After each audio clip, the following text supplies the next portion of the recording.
Hi friends எல்லாரும் எப்படி இருக்கீங்க? நல்ல ஒரு ப்ரொடக்டிவான ஈவினிங் ரொட்டீன் தான் இன்னைக்கு உங்க கூட நான் ஷேர் பண்ணிக்க போறேன். ஸோ மார்னிங்கே வந்து இட்லிக்கும், ராகி தோசைக்கும் ஊற போட்டிருந்தேன். ஸோ ஃபர்ஸ்ட்டு வந்து இட்லி மாவு அரைக்க ஸ்டார்ட் பண்ணிட்டேன். சைட்லயே வந்து நாளைக்கு தானியாவோட லஞ்ச் பாக்ஸ்க்கு வந்துட்டு அவரைக்காய் பொரியலும், அதுக்கப்புறம் வந்து சேனக்கிழங்கு ஃப்ரை இதுதான் பிளான் பண்ணியிருந்தேன். அதனால அது 2யுமே வந்துட்டு கட் பண்ணி மேரினேட் பண்ணி ஃப்ரிட்ஜ்ல வச்சுட்டேன். அதே மாரி வந்து நைட்டுக்கு வந்து சிம்பிளா நூடுல்ஸ் பண்ணி நைட்டு டின்னர் வேலையும் முடிச்சுட்டேன். அதுக்கப்புறம் பார்த்தீங்கன்னா, ஸ்ப்ரவுட்ஸ் வந்து காலையிலேயே ஊற போட்டிருந்தேன்.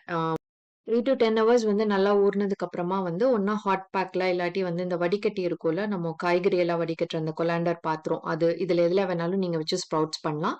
உங்களுக்கு இதுல தனி வீடியோ வேணும்னா சொல்லுங்க. நான் கண்டிப்பா வந்து எப்படி ஸ்ப்ரவுட்ஸ் பண்ணணும்னு சொல்லி அப்லோட் பண்றேன். அதுக்கப்புறம் பார்த்தீங்கன்னா, நெக்ஸ்ட் டே மார்னிங் வந்து நல்லா புளிச்சிருந்துச்சு. நம்ம ராகி தோசைக்கும் சரி, இட்லி மாவும் நல்லா புளிச்சிருந்தது. இது வந்து அடுத்த நாள் நைட்டு. ஸோ ஸ்ப்ரவுட்ஸ் வந்து ரொம்ப அழகா ரெடி ஆயிருந்துச்சு. இது வந்துட்டு நீங்க கொஞ்ச நேரம் ஏர் ட்ரை பண்ணிட்டு ஸ்டோர் பண்ணிக்கலாம்.